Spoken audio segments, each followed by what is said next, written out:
to the republic for which it stands, one nation, under God, indivisible, with liberty and justice for all. Go ahead and call the meeting to order. I have a motion to approve the agenda with 2 additional action items. Action item E, approve call for bids, and action item F, determination as to softball intent to participate with the South Dakota High School Activities Association. So moved. Thank you, Joel. Second? Second. Thank you, Marty. All in favor, say aye. Aye. All opposed, same sign. Motion carries. Public communications? None. Conflicts disclosure? None. Motion to approve the minutes of the January 10th meeting as presented. Thank you, Aaron. Second, Larry. Discussion? All in favor, say aye. Aye. All opposed, same sign. Motion carries. Motion to approve the financial statements. So moved. Thank you, Joel. Second.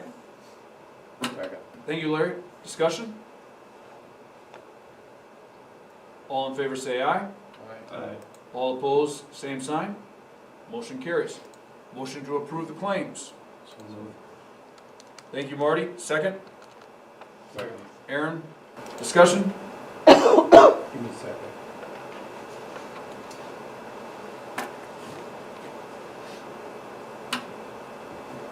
Can't remember now. No, I gave him something in there that. While you're thinking, I'll just go at, boiler repairs last month, $1,100, so it wasn't the end of the world. Then when we get down into the capital outlay, what is the S&P global ratings?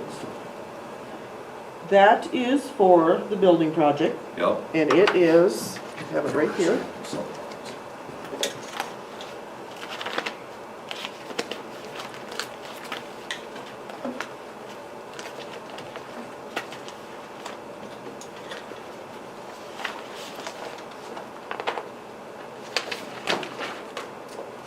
Analytical services rendered in connection with the capital outlay certificates.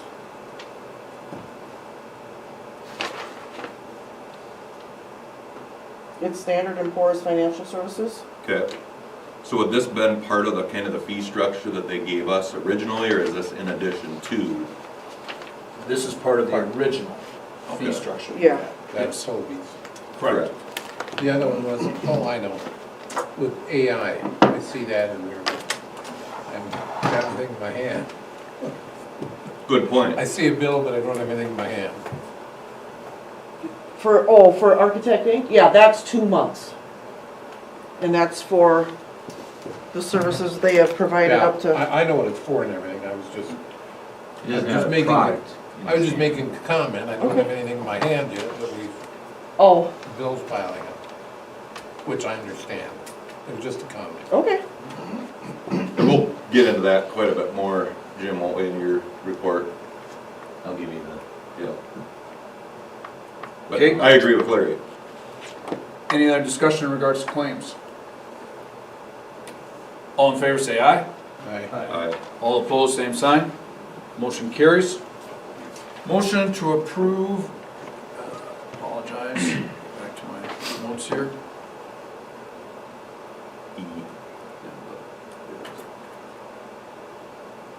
Motion to approve the contract with, and Lori, refresh my. TLC Jennifer Nelson, athletic trainer at home wrestling events. Thank you. So moved. Thank you, Larry. Second, Okay. discussion? We have a traveling trainer? No, the home event is required to provide that. Okay, I'm just, So wherever we go, they also, They they have have one, one okay. there. I've seen her at the last 2 Yep. home matches. Okay, any other discussion? All in favor say aye. Aye. All opposed, same sign. Motion carries. Resignations, do I do one at a time? Yes, please. Okay, motion to approve the resignation of Patricia A. Bawley. Thank you, Aaron. Second? second. Thank you, Marty. Discussion? I have a letter here from Mrs. Bawley, Dear Webster Area Administration and School Board. After 41 years of teaching music, it is time for me to retire. I have enjoyed teaching band and elementary school music to all of the various grade levels and have appreciated the support from the Webster area school and community. I will retire at the end of the 2021-2022 school year, the end of May 2022. Thank you and best wishes, Patricia A. Ball. Thank you. Yes, thank you for her years of service. Yeah, I feel for Mrs. Bawley. I was one of her, I think, first classes back in the day, and the fact that she made it through my class, and I'm sure other difficult students, and we've been very lucky to have Mrs. Bawley. She's done a great job. The other night, I had some parents come up to me and mention how great the band sounded at some basketball games and the work that she puts in, and she will be sorely missed. So, thank you, Mrs. Bawley. All in favor say aye. Aye. All opposed, same sign. Motion carries. Motion to approve the resignation of Samantha Kicker. So moved. Thank you, Larry. Second. Second. Thank you, Marty. Discussion. I have a letter here from Samantha Kicker, Dr. Block, and the Webster Area School Board. I am writing this letter to inform you of my intent to resign my middle school/high school mathematics teaching position, as well as my middle school girls basketball coaching position at the end of the 2021-2022 school year. First and foremost, thank you for the opportunity you have provided me for the last 6 years as a teacher in this district. I love teaching math and have enjoyed teaching our youth. I believe at this time in my family's life, it is best that I stay home with them. If there's anything I can do to help make the transition easier, please let me know. I hope to help in the future in some capacity or another in the field of education, because this school district and this subject matter are very important to me. Again, I appreciate everything that you have all done for me and the opportunities I've had. Best wishes, sincerely, Samantha Kicker. And I'll just chime in. All my children have gone through math, and they come home and they're 10 times further ahead than I ever was. Probably not a hard feat to accomplish, but clearly Samantha Kicker's doing a very good job. I just noticed even with our ACT scores, pleasantly surprised. Obviously, some of the things we've done since Jamie Reitz brought it up a couple of years ago on focusing on getting those scores up. Were we just shy of an average of a 22, 23 this year? I don't know what it's at, but I know that we are up. 22.2. Yeah, so that's getting better than where we were at. Our math scores are coming up, and obviously she has been doing a very nice job and will be missed. Thank you, Mrs. Kicker. Yeah, thank you. Thank I you. like how she maybe left the door a little bit open there for down the road. 6 years doesn't make a career, that 41 makes a career. Yes, we can find jobs for you, trust us. All right, any other discussion? All in favor say aye. Aye. All opposed, same sign. Motion carries. Motion to accept the resignation of Christian Mader. So moved. Thank you, Joel. Second? Yeah. Thank you, Aaron. Discussion? I have a letter from Christian Mader. Dear Dr. Block, please accept this letter as my formal resignation from the Webster Area School District as middle school/high school social science teacher following the 2021-22 school year. Thank you for the many opportunities to grow as a person and teacher. I appreciate every single thing you have done for me these last 3 years. Thank you for warmly welcoming me and allowing me to use my own teaching styles. Thank you for your kind interactions and trusting me with many leadership positions in the district. I have learned countless things which I will take with me wherever I go in my future as an educator. I am willing to help in any way with the transition process and to make sure the rest of my time here goes smoothly. I wish the Webster Area School District continued success and trust it will always provide positive and foundational learning experiences for its students. Sincerely, Christian Mader. I appreciate Mr. Mader's comments and his service here for the past 3 years, and wish him continued success in the future. Any other discussion? All in favor say aye. Aye. All opposed, same sign. Motion carries. Motion to approve new account, and this is with Dakota Bank, correct? Correct. moved. Thank you, Larry. Second? Second. Thank you, Joel. Lori, do you just want to explain a little bit? Yeah, they're just, Colliers is getting ready to wire us the funds for the upcoming project because everything is in place. They recommended we open a money market account at Dakota Bank so the money can sit there and at least get a little something until we actually start paying expenditures. Keep it segregated and easy to. And more count and trackable. Yeah, track. I just got done going through here with Lori, again, all of our financial statements and claims and going back over last month's checks. And again, the amount of work that Lori puts together there in keeping track of every expense, whether it is $5.25, it's written down and it's where it's at to the $100,000, or some of our special education expenses can get pretty high when we pay some of these different places. It's nicely done, and I think this is a good thing for us to properly segregate these funds and track it. So are we locked into an interest rate? Yes. Do you know what that is? 2.11. 2.11. Good. Which when he locked us in at that, he said at that time, we will look smart in 3 weeks, and he's correct, they've already gone up.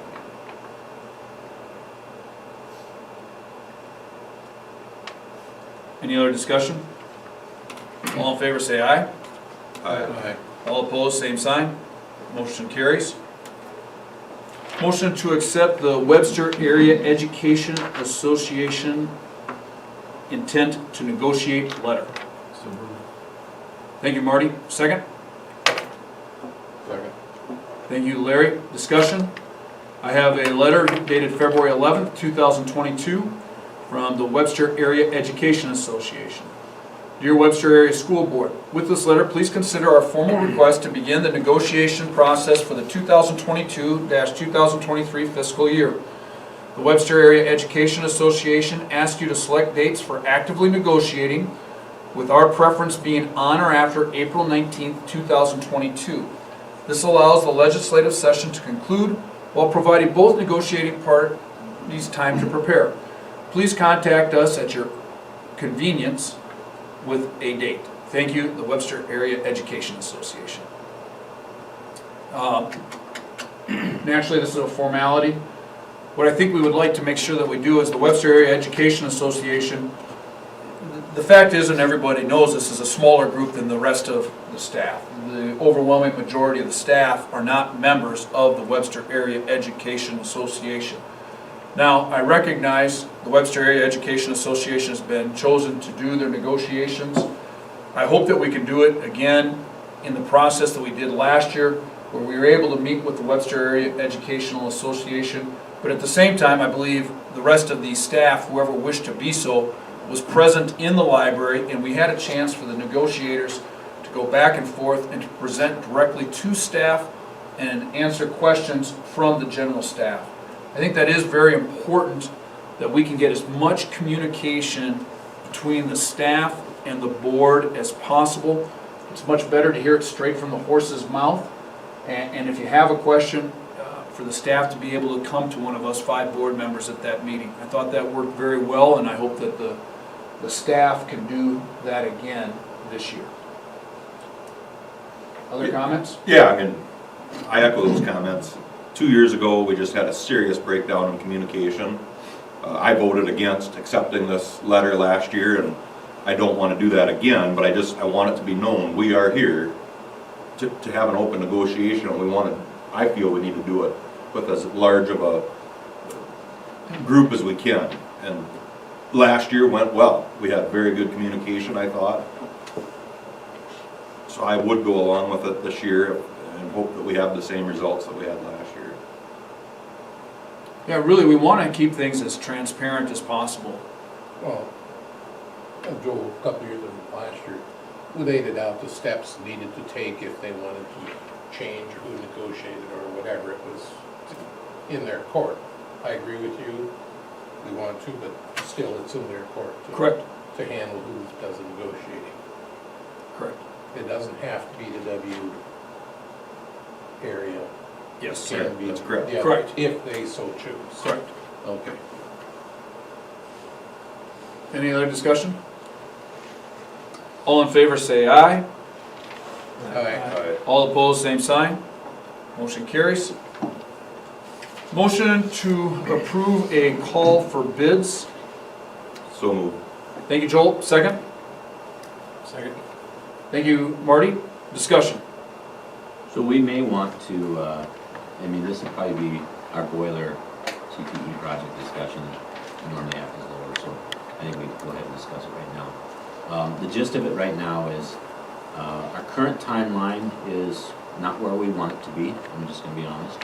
We're looking at, a late March for calling, late, April for calling the bids, opening in early May, correct? No, Approving, no, they hope to have the plans done late March late March, and advertised for bids, open bids end of April. there it is.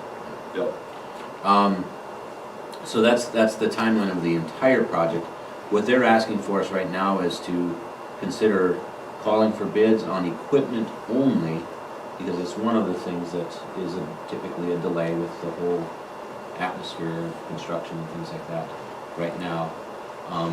When you look at the equipment only, the boilers that they're recommending will be used if they go in the dungeon or if they go in the high school office, which is right now the best location that we think it will occur in. So it's not any different equipment if we decide now or decide a month from now to order it. So that's kind of the gist of what we're doing right now. You know, in essence, if when we go call for bids for the general contract, if those bids came in so far above budget, and we decided, hey, we gotta put the brakes on here, we can't afford to do this, the equipment that we're ordering today could still be utilized in the old boiler room. There would still be some additional costs if we were to go that route, running them in, but these boilers that they wanna get ordered could, like Jim said, be used either way. It is necessary because, you know, everybody knows with COVID, there's delays in getting the equipment. And so if we can get this equipment ordered, that way if we do get good bids at the end of April and select a contractor, hopefully the equipment's already coming and it's not 6 weeks behind from that date. The equipment will be used regardless. Yes, So the bid is, we're calling for bids for boiler equipment only. correct. No labor. So we would seek bids for the boiler room, heating equipment, materials only would be our specific motion, Yes. okay? And the bid specifications will be, I think we might actually can get them tomorrow, so that we have them prepared for getting into the RNF. And how it works in the business is, they will also, you know, folks that are putting the specs together, they have people that they're in contact with respect to projects that are coming up, so there's also that option for people to. And this also benefits us because, remember, the boiler part of this, we're trying to use the ESSER funds for it. So this just kind of tracks it a little more separately for when I have to turn everything into peer. Yes. There could be a benefit with a mechanical contractor with equipment on site. Yeah. I mean, We discussed a lot of scenarios of, Yeah, is solid. this a good thing, is this a bad thing? What's some unintended consequences, but what are some maybe unintended benefits?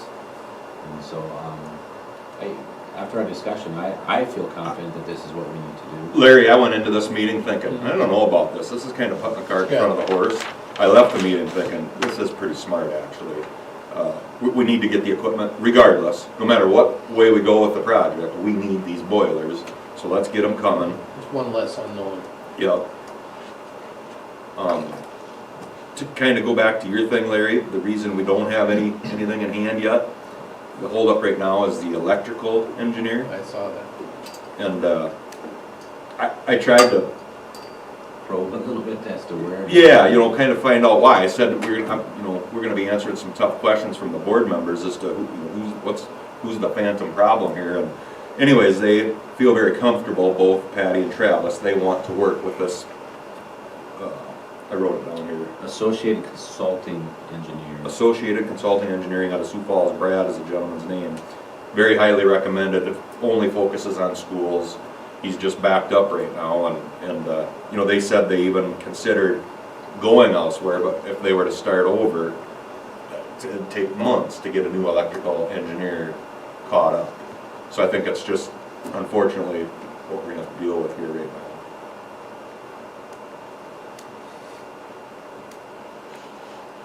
Okay. Other questions for Dr. Block or Joel? You know, Travis said numerous times, anybody has questions, we all have his number, call.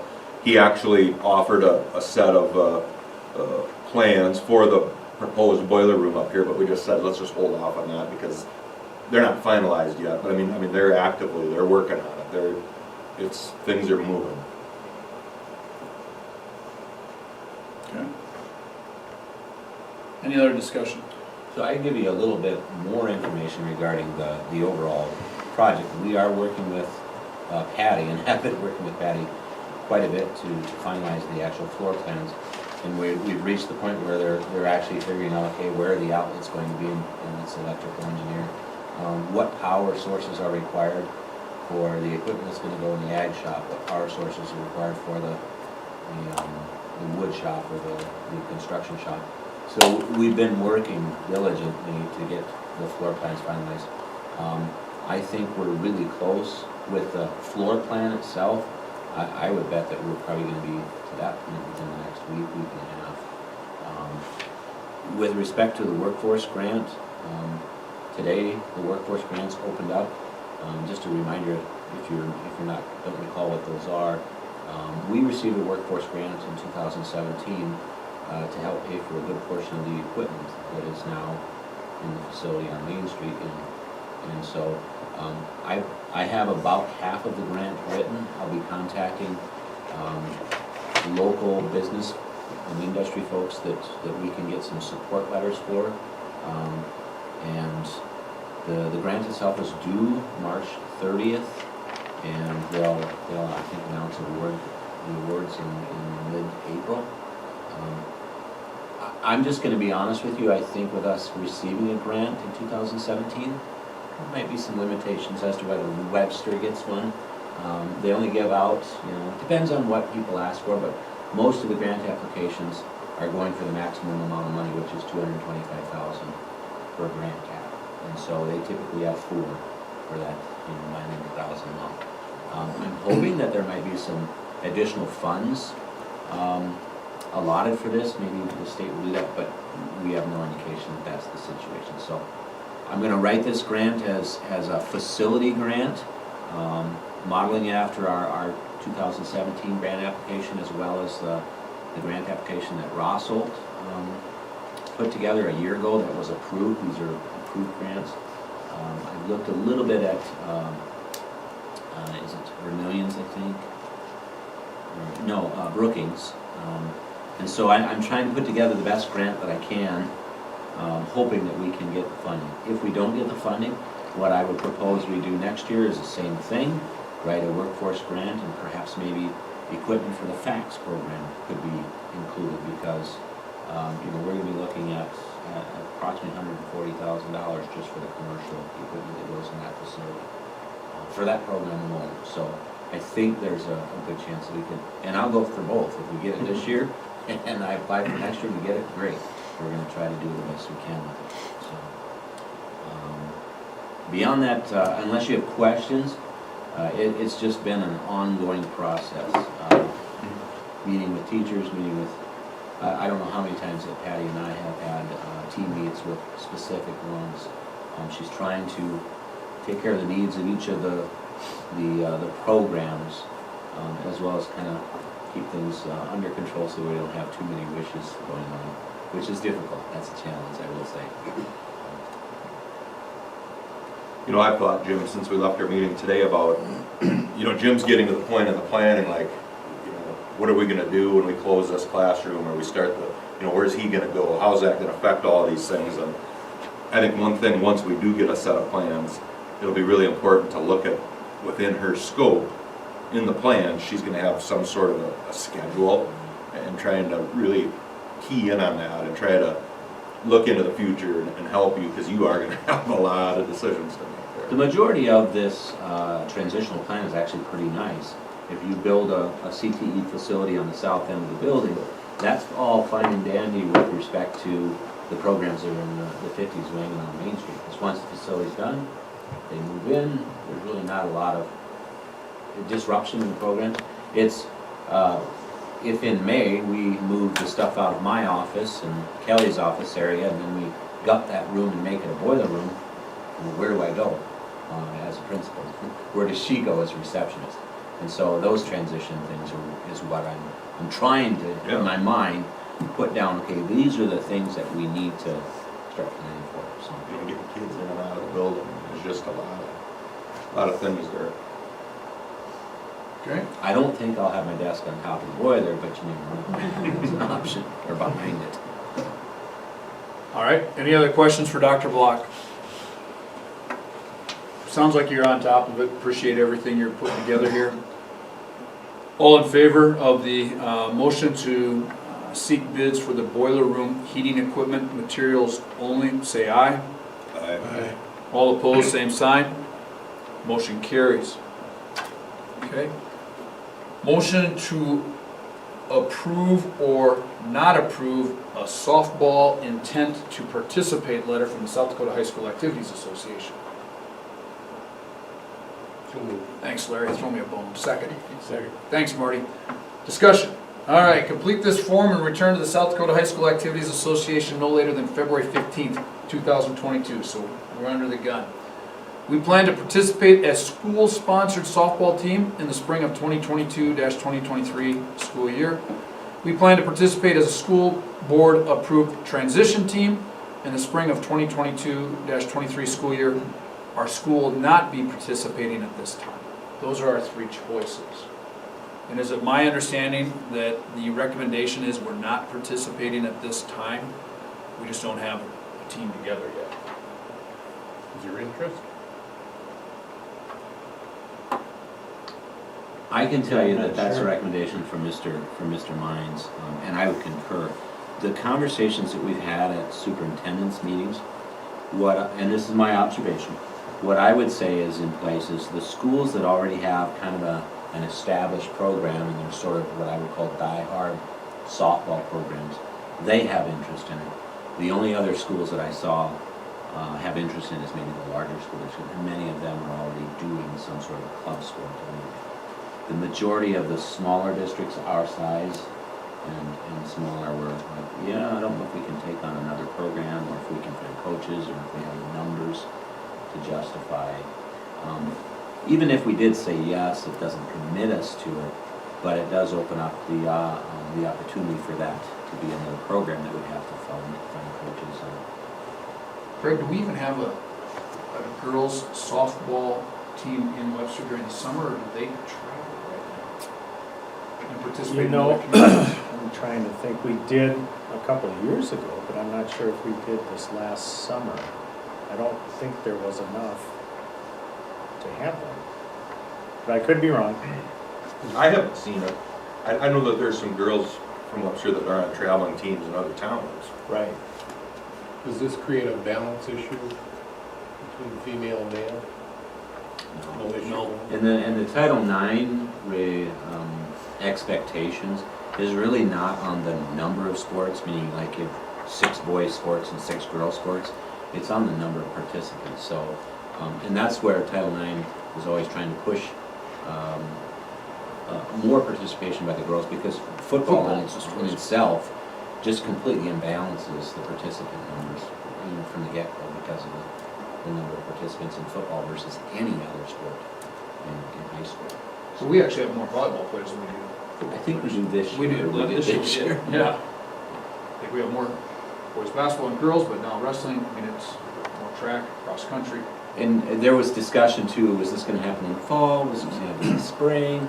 Is it gonna kill our cross-country programs and football programs? Well, not football, it's girls, but one of the things that always comes up as discussion is how will it negatively affect the track programs?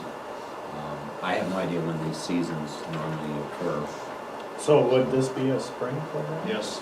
Yeah. Who's actually requesting this? South Dakota High School Activities Association. No local group here? Nothing? No. No. This is their intent to find out the See who's- level of interest statewide.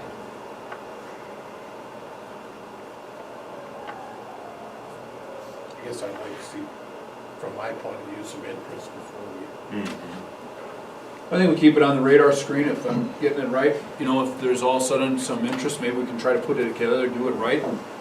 Obviously, we'll have a chance to opt in again next year, but right now, I don't think it's on we're not ready for it, just the best way of putting it. If there are people out there that want to get a softball program, I mean, hit us up, let us know so we can start trying to figure out if it's doable. Some of the trap shooting, that took a couple years to put together. Correct. I say check the box that says not at this time. Okay, got a motion from Joel saying our school will not be participating at this time. Second? Second. Thank you, Aaron. Any further discussion? All in favor say aye. All opposed, same sign. Motion carries. Okay, discussion item, superintendent report, Dr. Block. First thing I wanted to mention is that I believe it's next week, on each of your tables is a recognition certificate. We do appreciate what you guys do as board members. It is, in some cases, a very thankless job. And so, and there are sometimes I will question, why are you guys doing it? But I truly appreciate your willingness to serve. And it's certainly a good thing for our school system and our community. And when I say the school system, I mean from all ends of the spectrum, from our staff to our students. So thank you for your service. That's the first thing that I would say. The next thing I want to mention, we just recently had our in-service following our parent-teacher conferences. The in-service basically was a professional development to kind of prepare our next steps for our school improvement process as well as our accreditation. We had the staff broken into smaller groups, I think, 4 to 5 in each of the committees. And they're going to go through and review what we have for a school improvement plan. We have samples from the state as to what a quality school improvement plan looks like. We will be seeking some input from parents, students, and community members to help guide us in where we go with our goals. One of the offsets of this is threat assessment or school emergency management. Mr. Case and myself and the 2 guidance counselors as well as 2 other staff members each individually participated in online modules for school threat assessment training. I've completed my portion. I don't know if you've completed yours. It was a lot more hours than I thought it was going to be. That's what I did on Friday evening to finish my week, was to take the test, and I did pass. So anyway, we're learning more about what we need to look for in threat assessment in students, individuals, staff within our facility. This isn't about cameras and the physical part of our facility. It's more or less the social, emotional, and the mental health within our facility. Doesn't mean we're going to be experts at it. What I like about this training so far, and we will have a 4-hour in-person training where we have a trainer come yet this spring. The best aspect that I like is that it's not Jim Block that's going to be making the decision about whether this kid's a threat. It's going to be a combined effort with the 6 of us. And I think more minds are always better than one when you're looking at some things. And bringing in our 2 guidance counselors helps us with that mental health portion of things. So I look forward to it. I think it's going to be a positive step forward in how we deal with things here within our school system.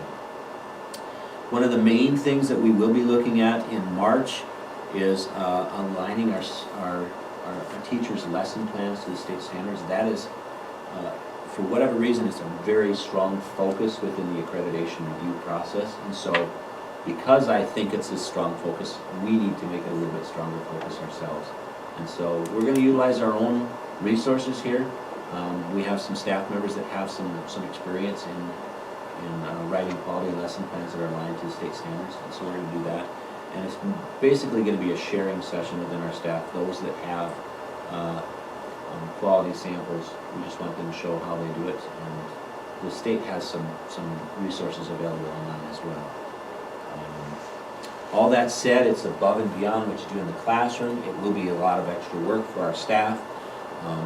One thing that I'm trying to remind the teachers is that this isn't a plan that the superintendent comes up with, or the principals, or the administrative team comes up with. This is a plan that is really for our entire district, and it's kind of driven by our staff using data from within the school and the community. So it does require some extra work from our staff above and beyond classroom teaching. So, and I'm confident we'll come up with a nice plan, a quality plan that we can move forward with. The next thing I have is legislative review. I know Joel was mentioning a couple of them. I don't really have a lot of bills to discuss. These are the ones that were brought to our attention as late as last Friday. Senate Bill 198, there's a juvenile justice reform bill. What happened is I think it was in 2016, most of the juvenile, and Tom, you can chime in on it. You probably know more about this than most educators do. In 2016, most of the juvenile justice process was basically just tossed out. Now I'll tell you what my take on that is, my observation is that it really didn't do much for the students who had difficulties or were in that system.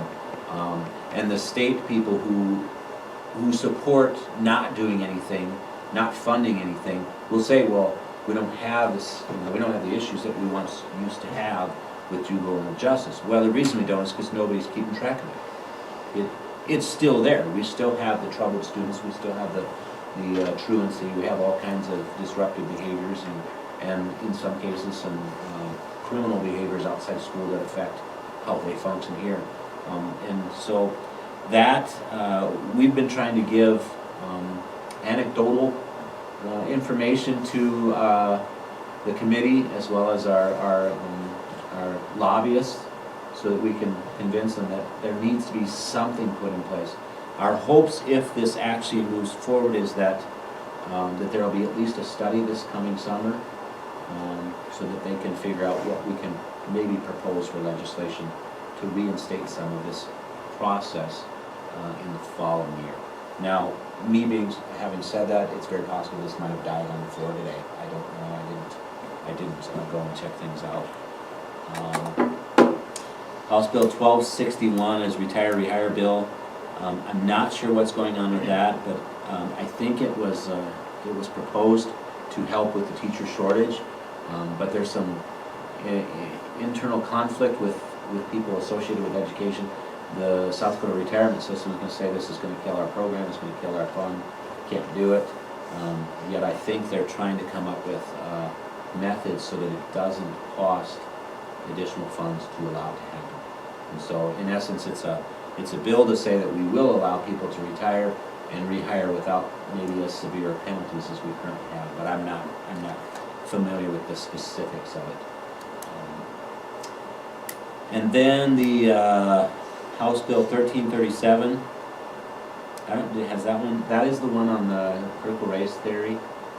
Has anybody heard if it's alive or dead or gone? Or, I don't know. I thought it passed. I don't know. It says here, this is what I have since Friday, was extensively amended in committee. It now reads more like a resolution than a bill that should be enacted. If they would amend section 2 completely out, we probably could live with what's in the wording. This is, our lobbyist for administrators. It's on the House floor on Monday, and he had expected it to pass. So, what I would say to that is, the school administrators of South Dakota actually sent every single school district to the superintendents. I don't believe you got it as principals, but they wanted to know, in each district, are you teaching anything associated to, or even relatively close to critical race theory? So it was a yes or no answer.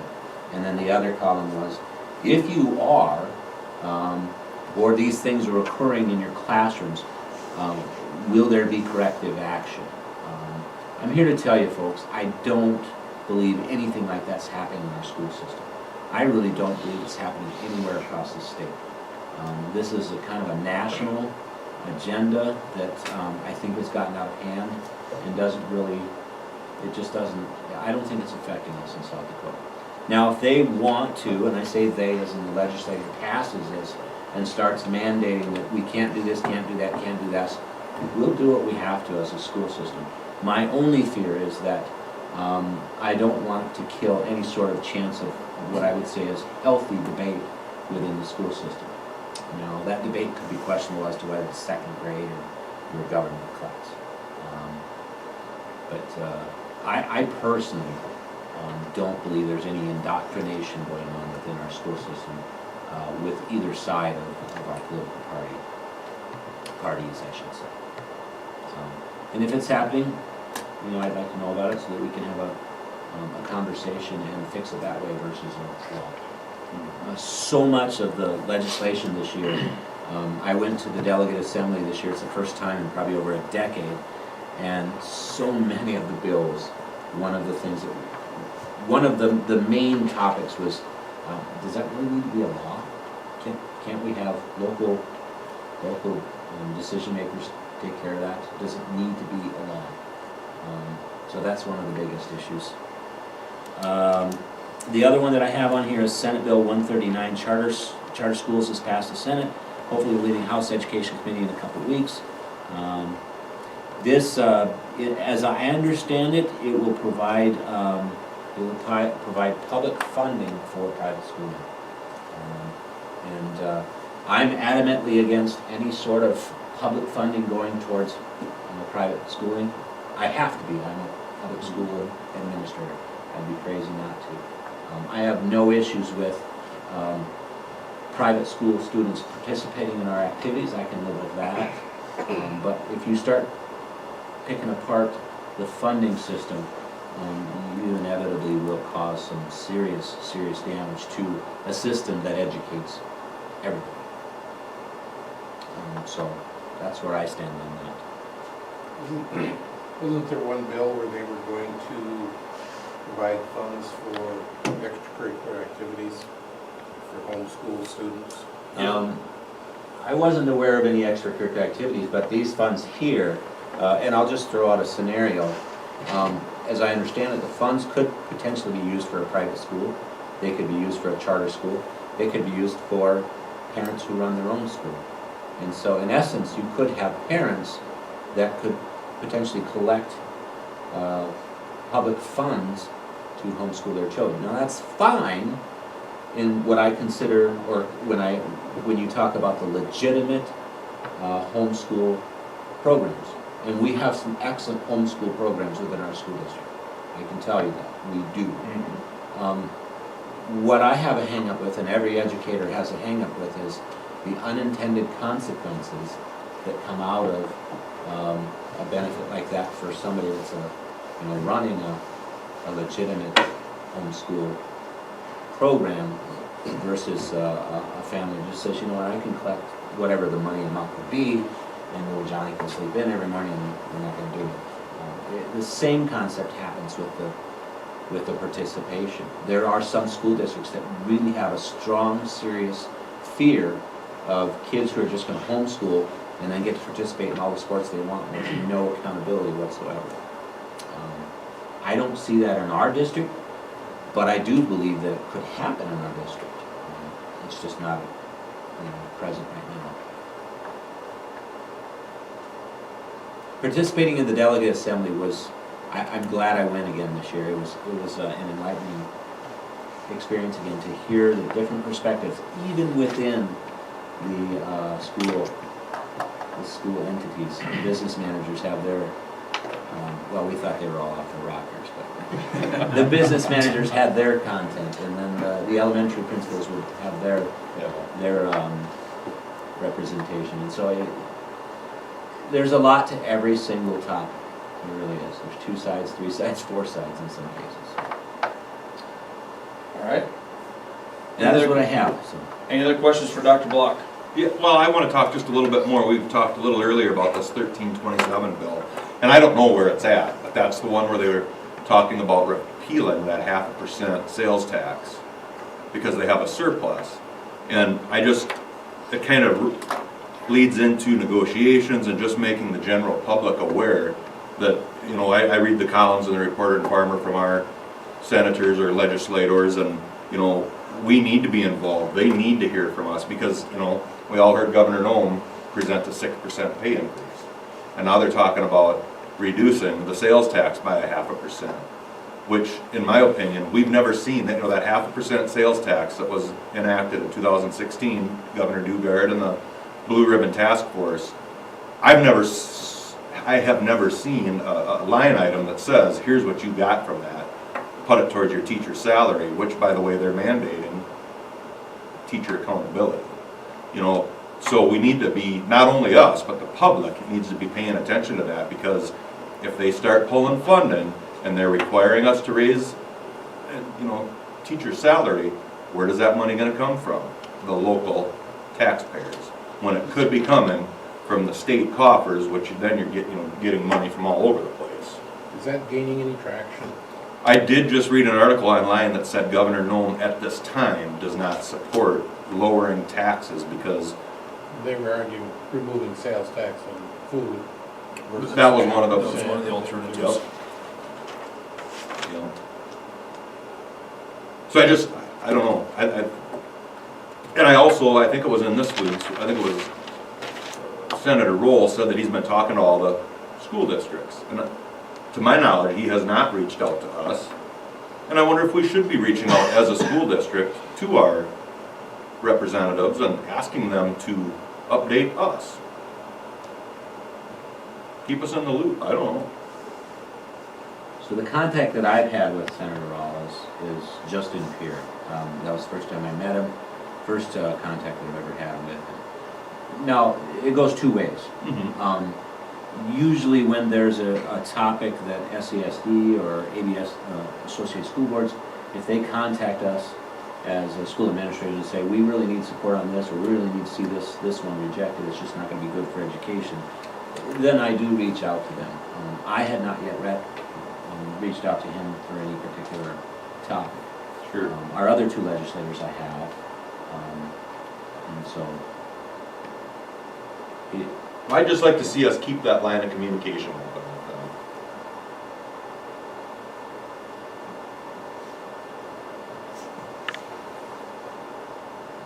Don't disagree. It's always good to have more communication. But I also think that, you know, we've got a lot of work on our plate, and the legislators should be sitting down and talking with us as their constituents. Right. Okay? Any other discussion, comments for Dr. Block? Okay? Principal report. February 28th will be our open house and registration for preschool and pre-K and kindergarten. So information will be sent out to parents. We'll have information online, so we'll send something out on Thrillshare so everybody knows about that. So coming up at the next meeting, you know, I should have a good idea of numbers for kindergarten, preschool, and pre-K. Hopefully, if we get all those registrations in. Message went out today. We have NAEP, which is the National Assessment of Educational Process testing going on, and that's for 4th and 8th graders. So that will happen tomorrow and Wednesday. So actually there's a group of, I think, 2 or 3 individuals that come in, and they've been in contact with our test coordinator, Christina Norton, who's got this all set up. So it should be ready to go for tomorrow. And yeah, that should be ready to go. And that's just in the areas of math and reading for that testing. So with those results, we can just see how we fare with the other schools in the nation. Ski trip, that has come back to life, so we are going to do a ski trip for 8th and 9th graders. That information has been sent out to those kids and those parents. We will use some of the PTA funds to pay for the transportation. So the cost for the kids is $25 to go skiing, which is a pretty good price. And then if they want the meal deal involved with that, then it's another $8 on top of that. So hopefully we get enough kids to make that a go. So, we have in the past, I'm usually not worried about, getting the kids. And that's scheduled for March 3rd. And kind of picked a date that didn't interfere with anything else. And then another thing, Tim Weidenbach, he's works for Higher Power Sports. I have him coming in. We did have it scheduled for next Thursday. He's gonna come in and talk to all the kids K through 12. We have them broken up into different sections and smaller groups. But he's gonna come and just talk about character and the golden rule, how to treat others kindly, be nice to others. I haven't heard him speak, but they said on Kelloland was where we saw that. He goes around to, he speaks about 200 times a year. So I look forward to that. I think he'll do a good job. And what I've seen and heard, he does do a good job. So that'll be sometime in March. I don't have that date etched in stone. I don't know if any of you have. Where's he from? Sioux Falls area? Old Gorman. So those are the things I have. Okay, any questions for Mr. Case? NESC. I didn't really any notes down for NESC. Perfect. Building and grounds, boiler CTE project. We talked about that already. I will say that there are a couple of other things. We did have our fire marshal's review. It's actually one of the shortest corrective action lists that I've had since I've been here. We still have some I'll call them violations in which we're storing things too close to the ceiling. Have a couple of outlets that need to be replaced, things like that. So nothing too out of the ordinary with respect to that. And then he reminded us too, and it's part of the process, whenever you're building a new facility or remodeling, you have to provide those plans, which I believe the architects or somebody, I've never provided them, somebody sends those plans for approval by the state fire marshal's office. Two other items I want to mention was sewer lines in the old locker room. We do have one particular sewer line it's kind of in between the boys and the girls restroom areas of the locker rooms. This is in the basement. I don't know if has it been fixed, Laura? Do you know, did we get a bill for that yet? Or we have somebody hopefully coming they're gonna have to tear into the concrete wall to get access to this particular line. I am gonna be honest, I'm a little bit fearful as to what they might find in there when it comes down to the condition of the lines. You're talking about a very old facility, so just know that that's coming forward. And then unfortunately right now we're dealing with, I believe it's probably an accumulation of snow and or ice up on top of the wrestling room, and we had a couple of warm days in the last couple of weeks. Even one warm day here and there has caused some extensive dripping going on. It's not like it's pouring in, but we're getting some water coming off of the roof or the ceiling in the 3 to 6 5-gallon buckets the around rest. that. So, and like I said, it's a bit more noticeable when it's warm. So that makes me want to believe that it's the stuff that's melting off of the roof and finding the lowest, or the path of least restriction. Is that what you call it? So. Yeah, don't forget about the water that came Yeah. in the alley. And we had a gusher. It came in. Yeah, it was at parent-teacher conference night, and it came in full force. So it was quite a bit, and it's finding its way down underneath and coming out the stairs that goes up to that door. When he says gusher, it's not like running in. It's water seeping in from either the bottom or else it's probably runoff from the roof and it's not going away from the building. So it ends up. It was halfway came into in the fast. commons area from the west entrance where our loading dock is. So it's making its way quite a ways out into the commons area. I had been out in that area. We've done 5 concrete o'clock, work. and then one of the teachers came in and said it's flooding out there. And I came out there and I'm like, oh my gosh, that came in there that fast. It was a lot in a short amount of time. With that, something that isn't in place, I would assume. There's no sump pump over there. There's a drain that was put We've in. done concrete work and gravel work and the scupper work. I mean, we've troubleshot that particular issue over the last 10 years. But the sump is removed, I believe, for the winter or whatever. There's a sump on On the the sump south pump on the side. south end. And we have one where the entry is the loading dock, where the steps on the west side. No, I'm not aware of one over there. No, they added a drain there. Yeah, and there's a tube there for the sump, the power's there. But I remember that. I forget who was taking care of it. The sump's probably been removed.